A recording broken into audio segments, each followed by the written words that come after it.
We've got Alastair Johnstone, who is the manager of Climate Visuals. Now, that's an image library and evidence-based climate change photography resource. Alastair's got a background in photojournalism. He's a former deputy news picture editor at the Times and Sunday Times newspapers, and he's particularly interested in how you can tell your stories through photography and how viewers interact with photographs. And I'm really looking forward to this. So, Alastair, over to you.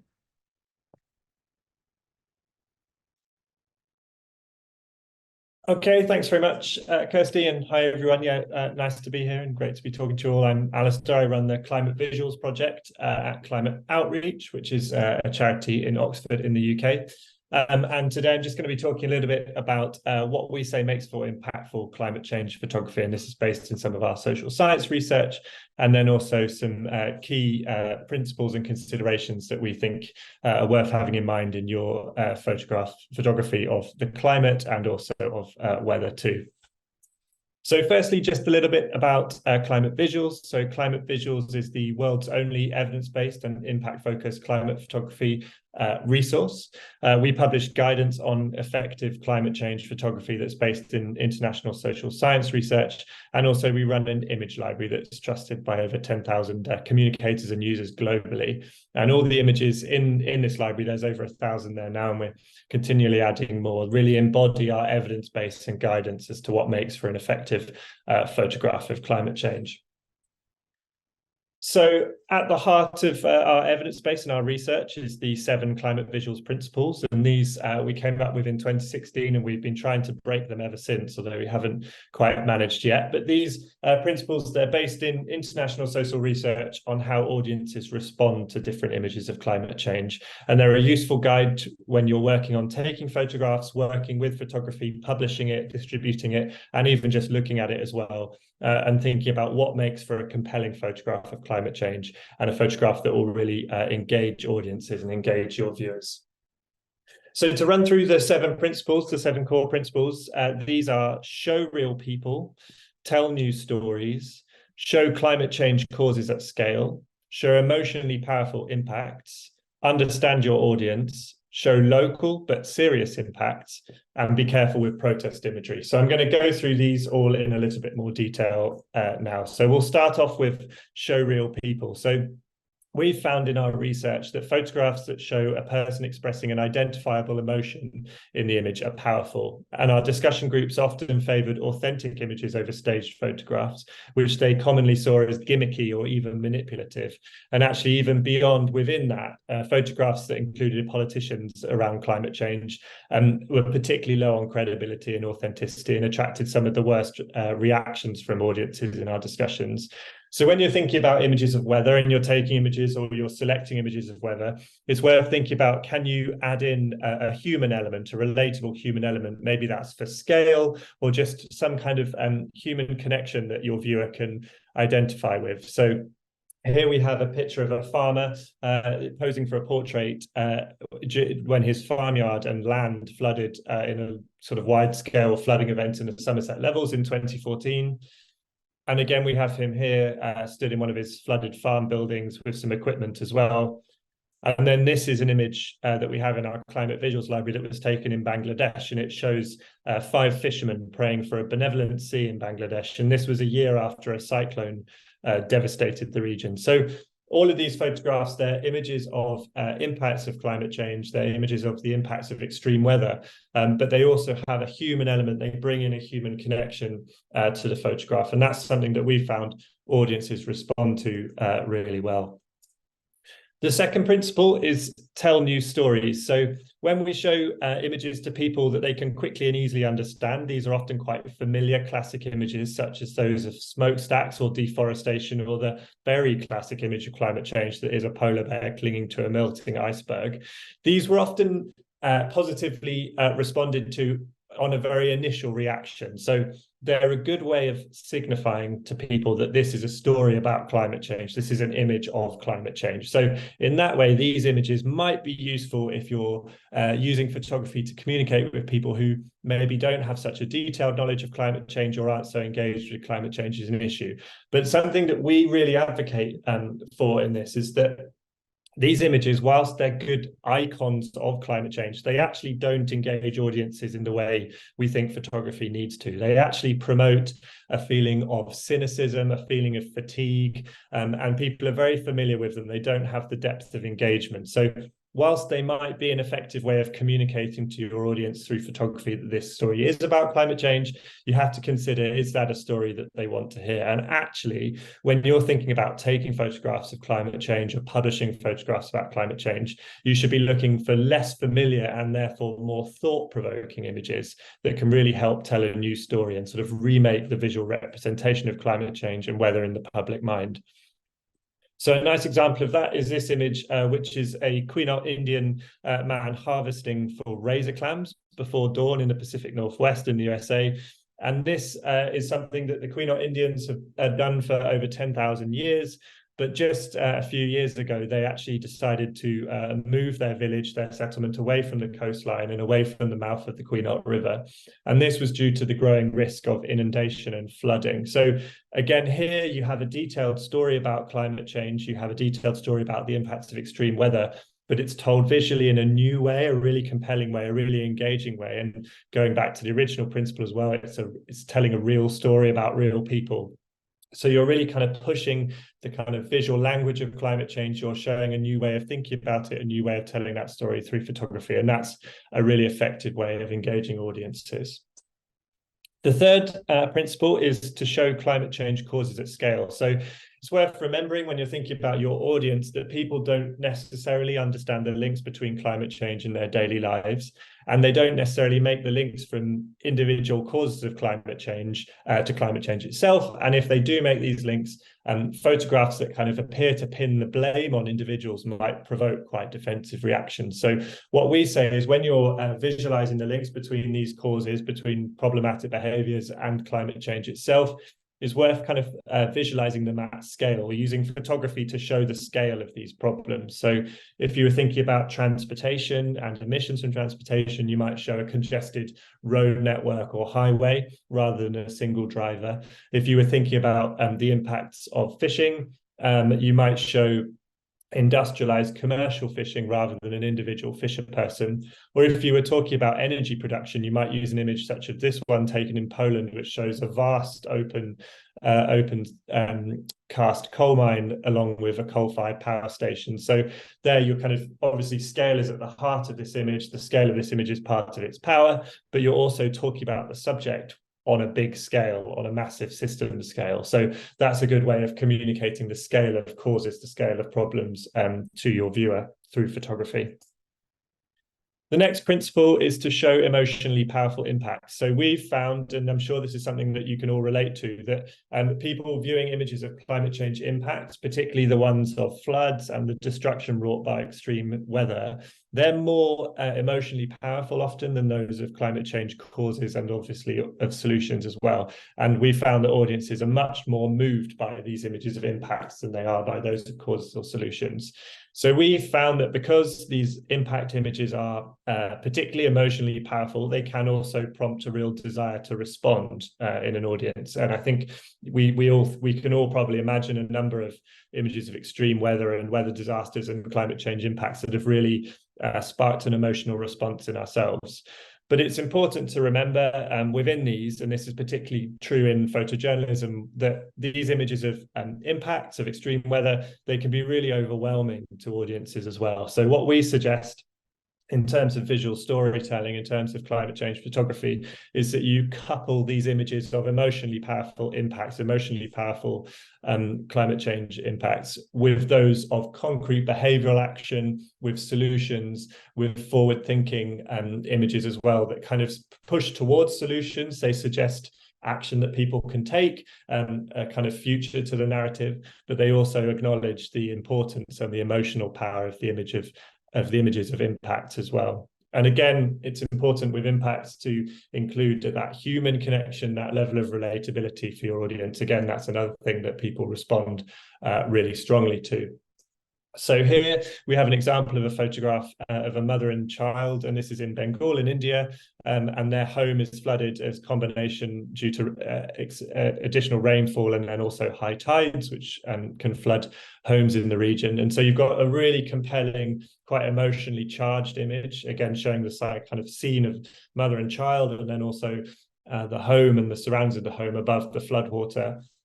And we would advocate in that situation for maybe pairing it with an image like this, which is also from Bengal in India, and shows two men fixing and working on a soil embankment to further restrict and mitigate the impacts of coastal flooding. So again, you've got the relationship between these two images, the one that's very emotionally powerful of the impact, and definitely that can really trigger a really strong response in a viewer. And then you're showing kind of concrete action that's being taken and mitigating measures and maybe other things looking forward in the story. So again, you're helping the viewer on a story about climate change and really fostering a deeper level of engagement. The next principle is understand your audience. Now, it comes fifth in our list, but really is at the heart of thinking about photography in general, and something you should always have in mind when you're thinking about producing new images and distributing them is really thinking about who's going to view them, who are your audience. And we found that somewhat unsurprisingly, levels of concern and skepticism about climate change really determined how people reacted to the images that they saw and the images that we tested in. And I think it's really important when you're taking photographs, when you're thinking about photographs, think about what your audience might be interested in. Who are your audience? Where are they? Kind of what are they interested in? What visual clues might they really relate to? And really have them in mind from the start when you're thinking about what elements you might want to include and how you might want to frame something and how you might want to tell the story visually about climate change and about extreme weather. So here we've got an example of this was in Suffolk in 2013 when a tidal surge hit the region. It was over 6 foot high, and it was accompanied with gale force winds and caused extensive coastal flooding.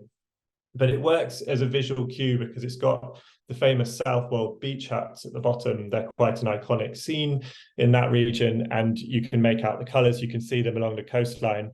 And as you look more and more in detail, you may not quite be able to see on this presentation screen, but you can see that they're damaged. They've been moved around. They're out of line. And then obviously you have the wave breaking. And then you look further back and you can see the sets of waves rolling in as well. So it's thinking about visual cues. How might people relate to your image? How might they engage with it and make a connection with it? Similarly to this, the sixth principle is show local but serious impacts. So we found that when images of localized climate impacts show an individual person or a group of people with identifiable emotions, they're likely to be most powerful and audiences are likely to engage with them the most.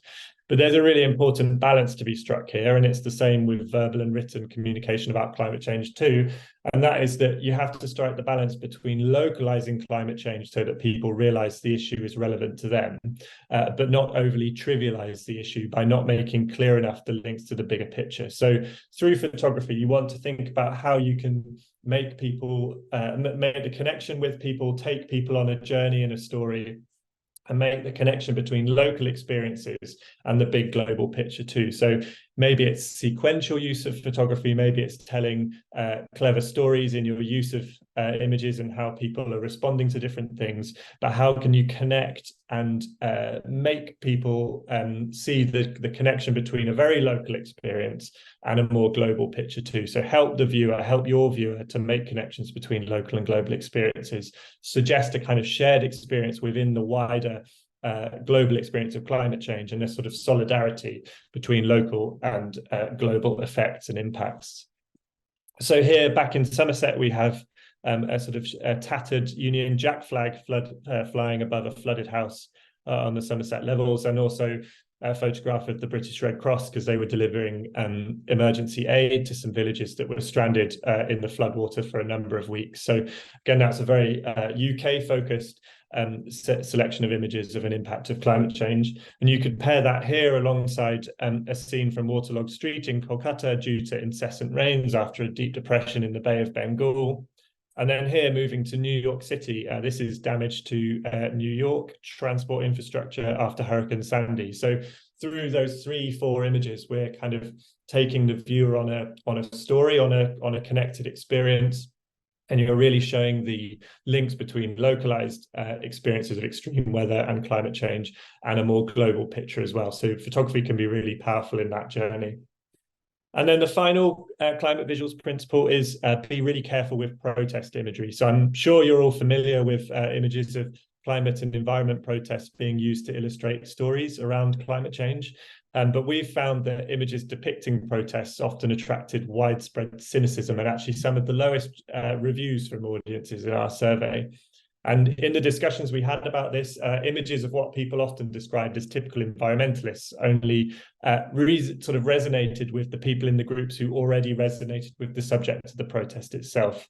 And often when you have audiences who don't always feel an affinity with climate change protest, these images might not make the connection that you want them to.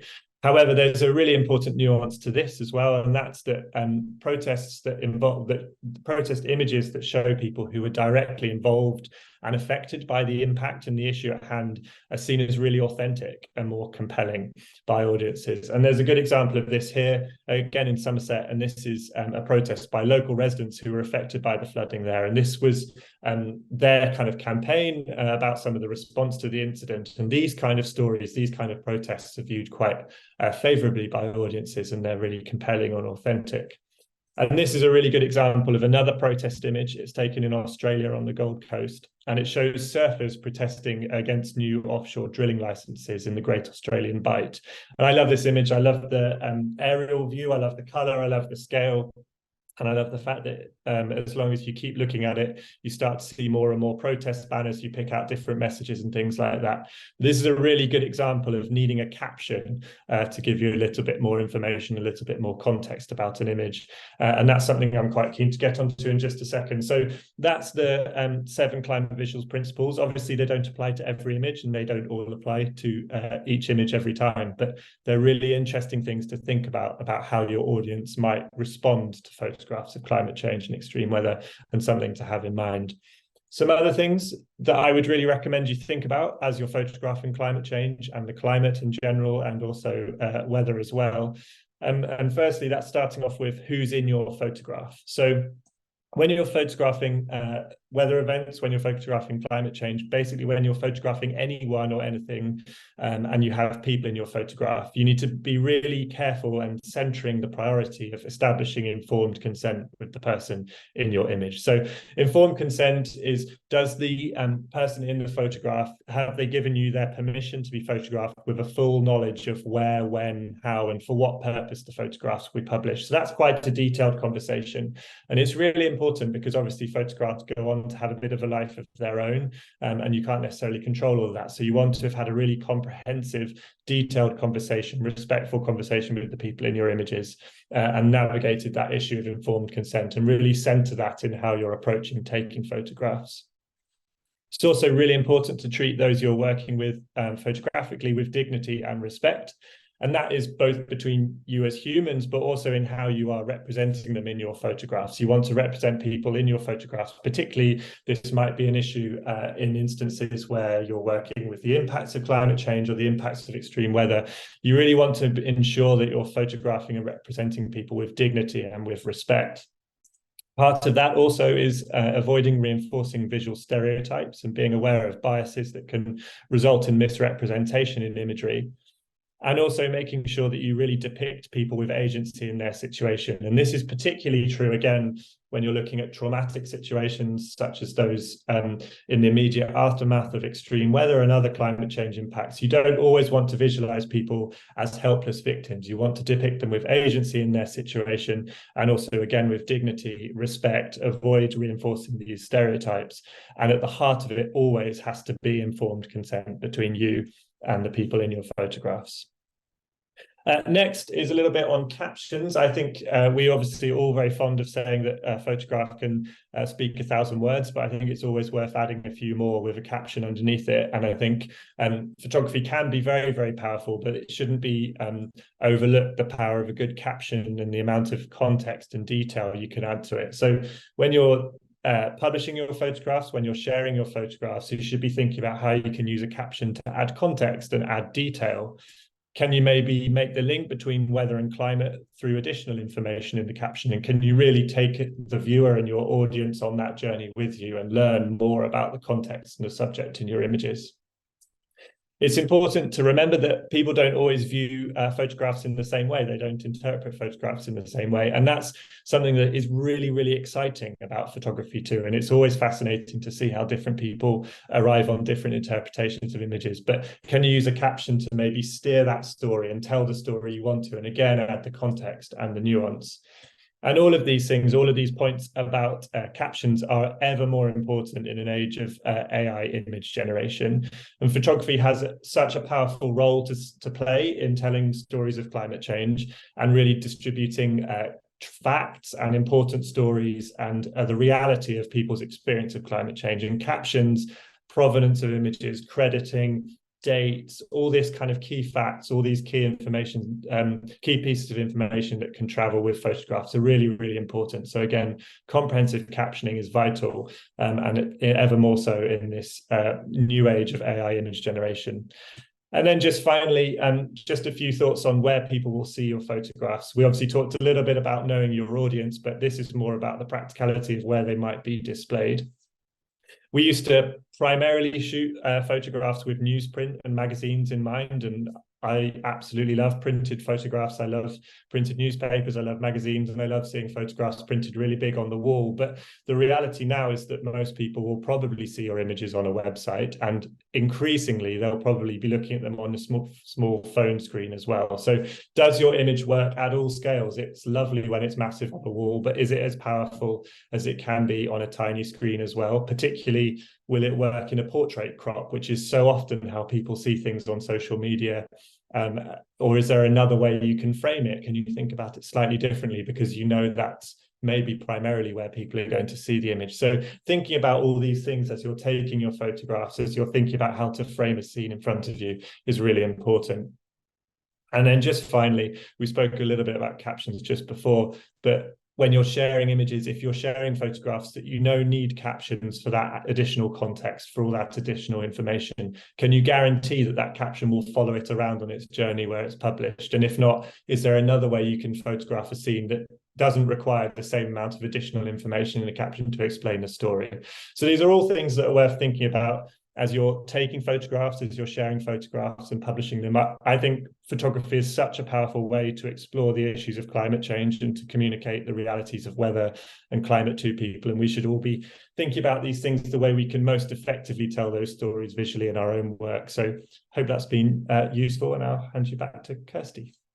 Thank you, Alastair. That's been really useful. Really compelling images there. And it really is important because it's quite difficult to convey the climate change message. So it's great that some people can do that in such a really informative way. And you made an interesting point there. You touched on the subject of AI. So, of course, a heads up for the competition. We don't want any AI images. We want the real thing.